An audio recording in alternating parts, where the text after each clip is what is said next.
بسم الله الرحمن الرحيم. اللهم صل على محمد النبي الأمي وعلى آله وسلم تسلیما كثيرا كثيرا.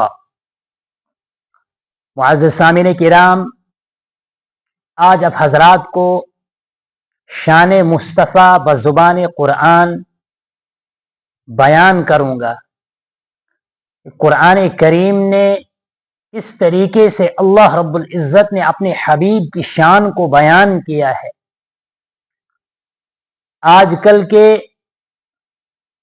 لوگ جو نبی اکرم صلی اللہ علیہ وسلم کی ذات اطہر پر اور حضور کی شان میں توہین کرتے ہیں، ان کو کیا پتا ہے کہ اگر حضور کو نہ آنا ہوتا تو یہ کائنات ہی نہ بنی ہوتی۔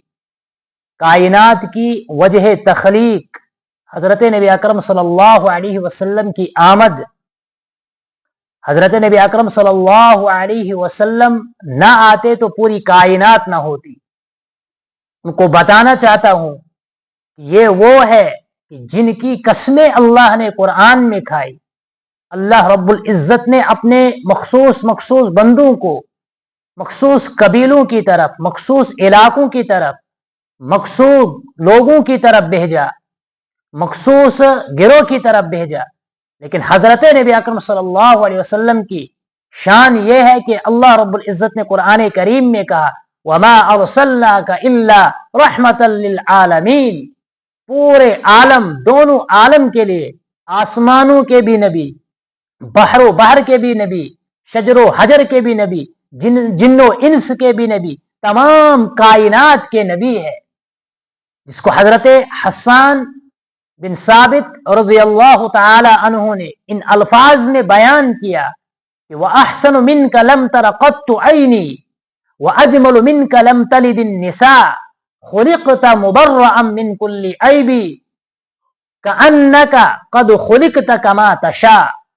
حضرت حسان کی دل سے آواز نکلی کہ میری آنکھوں نے آپ سے زیادہ حسین کوئی دیکھا ہی نہیں، اور آپ سے زیادہ خوبصورت کسی عورت نے نہیں جنم دیا، اور آپ تو تمام تر عیبوں سے پاک صاف ہو۔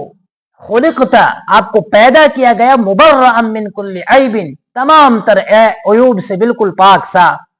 کأنک قد خلقت کما تشاء، گویا کہ آپ کو پیدا کیا گیا ہے اس طریقے سے جیسے آپ نے چاہا ہے۔ حضرت حسان رضی اللہ تعالیٰ عنہ کی زبان سے یہ الفاظ نکلے۔ اور قرآن کریم میں نبی چلے تو قرآن بولا، نبی اٹھے تو قرآن بولا، نبی کی ذات ہر چیز کو قرآن نے بیان کیا، حضور کی زلفوں کو بیان کیا، حضور کی رفتار کو، حضور کی گفتار کو، حضور کے بولنے کو، حضور کے دیکھنے کو، حضور کے چلنے کو، تمام چیزوں کو قرآن کریم نے بیان کیا۔ اللہ رب العزت نے حضرت نبی اکرم صلی اللہ علیہ وسلم کی بعثت کو مؤمنین کے لیے ایک انعام، ایک احسان جتلایا کہ اے مؤمنو، تم پر جس نبی کو میں بھیج رہا ہوں یہ احسان ہے۔ قرآن کریم میں اللہ رب العزت فرماتے ہیں کہ لقد من اللہ علی المؤمنین اذ بعث فیہم رسولا، کہ اللہ نے مؤمنین پر احسان کیا کب؟ جب ان میں رسول کو مبعوث فرمایا۔ حضرت نبی اکرم صلی اللہ علیہ وسلم کی آمد پر اللہ کہہ رہا ہے کہ تم پر احسان ہے۔ حضور کی رحمتوں کا کیا عالم ہے، حضور کے احسانات کا کیا عالم ہے۔ قرآن نے کہا وَمَا أَرْسَلْنَاكَ إِلَّا رَحْمَةً لِّلْعَالَمِينَ، اور آپ واقعات پڑھے ہوئے ہو کہ حضرت نبی اکرم صلی اللہ علیہ وسلم پوری انسانیت کے لیے، جانوروں کے لیے، چرند پرند کے لیے، درختوں کے لیے، پتھروں کے لیے، تمام چیزوں کے لیے رحمت بن کر آئے۔ کیسے کیسے واقعات آپ کے سامنے ہوں گے کہ حضرت نبی اکرم صلی اللہ علیہ وسلم جس پیڑ کے ساتھ خطبہ دیتے تھے، جو کھجور کا درخت تھا، جب منبر بنایا تو اس وقت وہ رونے لگے۔ حضور چلتے تو آپ صلی اللہ علیہ وسلم کو درخت جھک کر سلام کرتے، پتھر حضور کو سلام کرتے۔ یہ حضور کی شان ہے، یہ حضور کی رحمت ہے۔ حضور کے سامنے جانور، بے زبان جانور اپنے آقا کی شکایت لے کر آتا، حضور کے سامنے روتا کہ مجھ سے کام زیادہ کرواتا ہے، چارہ کم دیتا ہے۔ قرآن کریم نے کہا وما ارسلناک الا رحمتا للعالمین، تو قرآن کریم بیان کرتا ہے ورفعنا لک ذکرک، ہم نے آپ کے ذکر کو بلند کر دیا۔ کتنا بلند کیا؟ اللہ نے اپنے حبیب کی ہر ادا کو قرآن میں محفوظ کیا۔ حضور کے اخلاق کے بارے میں اللہ رب العزت نے کہا وَإِنَّكَ لَعَلَىٰ خُلُقٍ عَظِيمٍ، اور حضرت نبی اکرم صلی اللہ علیہ وسلم کے حسن کے بارے میں اللہ رب العزت نے کہا یا ایھا النبی انا ارسلناک شاہدا ومبشرا ونذیرا وداعیا الی اللہ باذنہ وسراجا منیرا، اے نبی صلی اللہ علیہ وسلم ہم نے آپ کو شاہد، مبشر، نذیر بنا کر بھیجا، وداعیا الی اللہ باذنہ، اور اللہ کی طرف اللہ کے حکم سے لوگوں کو بلانے کے لیے بھیجا، سراجا منیرا، اور آپ کو چمکتے چراغ کی طرف بنایا، آپ کا روشن چہرہ بنا کر آپ کو دنیا میں مبعوث کیا۔ یہ حسن کو اللہ رب العزت قرآن کریم کے اندر بیان کرتا ہے۔ حضرت نبی اکرم صلی اللہ علیہ وسلم کی زندگی کے بارے میں اللہ قسمیں کھا رہا ہے، قرآن کریم بول رہا ہے لعمرک انہم لفی سکرتہم یعمہون، اے نبی، اے میرے حبیب، مجھے تیری عمر کی قسم، مجھے تیری زندگی کی قسم، یہ تو بیوقوف لوگ ہیں، انہم لفی سکرتہم یعمہون، یہ تو اپنی ان کاموں میں گھسے ہوئے ہیں، جو یہ کر رہے ہیں، جو یہ بدافعالیہ ہے، ان میں یہ یعمہون ادھر سے ادھر بھٹک رہے ہیں۔ اللہ کے نبی صلی اللہ علیہ وسلم کا مقام دیکھو، ان لوگوں کو بتاؤ جو حضور کی توہین کر رہے ہیں کہ اللہ قرآن میں قسمیں کھا رہا ہے، جس رب نے کائنات کو بنایا ہے وہ رب قسمیں کھا رہا ہے، لعمرک، آپ کی زندگی کی قسم، ان لوگوں کو بتاؤ، یہ سمجھتے ہیں کہ ہم یہ ہیں، ہم یہ کچھ نہیں ہے، لعمرک انہم لفی سکرتہم یعمہون، اپنے ہی نشے میں مست ہے، ان کو نشہ چڑھا ہوا ہے، اس نشے میں مست ہے یہ لوگ، ان کو بتاؤ ذرا کہ میرا حبیب کون ہے۔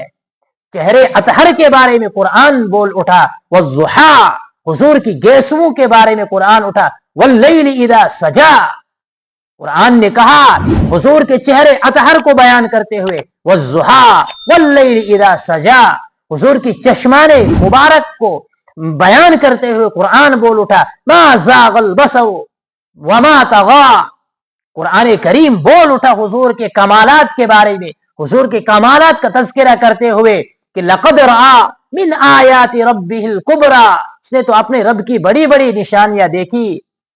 حضور کی پشت کے بارے میں قرآن کریم نے بیان کیا الم نشرح لک صدرک، حضرت نبی اکرم صلی اللہ علیہ وسلم کی گفتار مصطفیٰ کے بارے میں قرآن نے کہا انہ لقول رسول کریم، حضرت نبی اکرم صلی اللہ علیہ وسلم کے کلام کے بارے میں قرآن بول اٹھا کہ وما ينطق عن الهوى ان هو الا وحی یوحی، حضرت نبی اکرم صلی اللہ علیہ وسلم کے کلام کو اللہ اپنا کلام کہہ رہے ہیں۔ ان لوگوں سے کہہ دو کہ ہمارے نبی کی شان کیا ہے، جس نبی کے بارے میں تم ایسی باتیں کر رہے ہو، دیکھو ذرا شان کیا ہے۔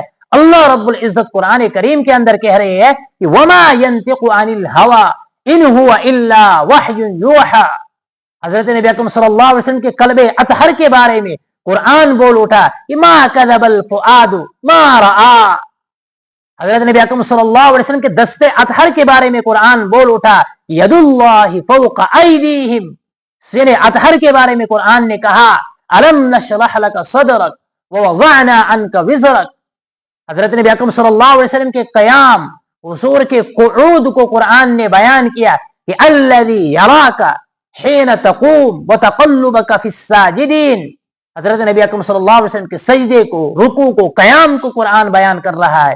حضرت نبی اکرم صلی اللہ علیہ وسلم کی آواز کے بارے میں قرآن نے کہا یا ایھا الذین آمنوا لا ترفعوا اصواتکم فوق صوت النبی، یہ ہے حبیب صلی اللہ علیہ وسلم، یہ ہے محسن کائنات، یہ ہے سید الانبیاء، یہ ہے نبی آخر الزمان۔ حضرت نبی اکرم صلی اللہ علیہ وسلم کی شان اطہر یہ ہے۔ اس سے آگے بڑھو، حضرت نبی اکرم صلی اللہ علیہ وسلم کی شان اطہر کو آپ اس سے بھی اندازہ لگا سکتے ہو کہ جب حضرت موسیٰ علیہ السلام کو اللہ کی طرف سے حکم آیا کہ اس پہاڑ پر، اس پتھر پر لاٹھی مارو، اس سے قرآن کریم نے اس کو بیان کیا کہ جب موسیٰ علیہ السلام نے پتھر مارا فانفجرت منہ اثنتا عشرۃ عینا، کہ اس سے چشمے پھوٹ پڑے، پانی اس سے نکلا. پتھر سے پانی نکلے یہ تو سمجھ میں آ سکتا ہے، لیکن ذرا دیکھو حبیب کی شان.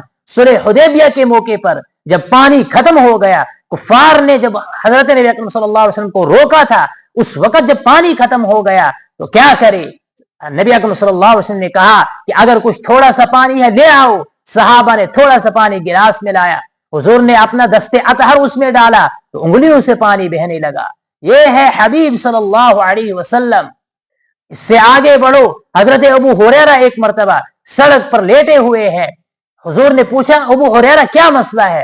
کہا کہ بھوک سے تڑپ رہا ہوں، 3 دن سے کچھ کھایا نہیں ہے.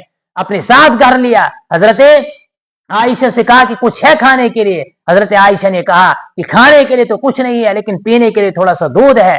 حضور نے کہا کہ لاؤ دے دو. 1 پیالہ دودھ حضرت عائشہ نے دیا.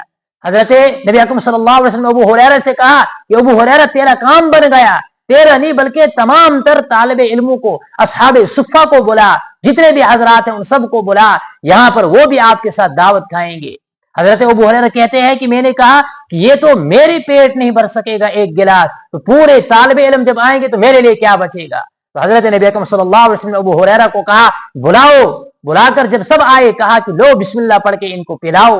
جب پلانے شروع ہو گئے، پلاتے رہے، وہ ختم نہیں ہو رہا ہے. آخر میں جب حضور نے پیا تو گلاس خالی ہو گیا. حضرت ابو ہریرہ بیان کرتے ہیں کہ اگر ہزاروں لوگ یہاں پر ہوتے تو یہ گلاس تب تک ختم نہ ہوتا. یہ ہے نبی اکرم صلی اللہ علیہ وسلم کی شان اطہر. حضرت نبی اکرم صلی اللہ علیہ وسلم کی شان اطہر، اس پر تو ہزار لاکھوں میں کتابیں لکھی گئی ہے. حضور کی سیرت یہ انتھا سمندر ہے، اس کی کوئی انتہا نہیں ہے. ہم اس کو کیا بیان کر سکتے ہیں؟ آپ حضرات کے سامنے قرآن کریم کی زبانی، قرآن نے حضور کی جو شان بیان کی ہے اس میں سے چند الفاظ آپ کے سامنے رکھے. اللہ رب العزت ہمیں اپنے حبیب کی اتباع اور اپنے حبیب سے محبت کرنے والا بنائے، اور ان کے ہر فعل، قول اور ہر عمل کو اپنی زندگی میں لانے کی توفیق عطا فرمائے. آمین برحمتک یا ارحم الراحمین.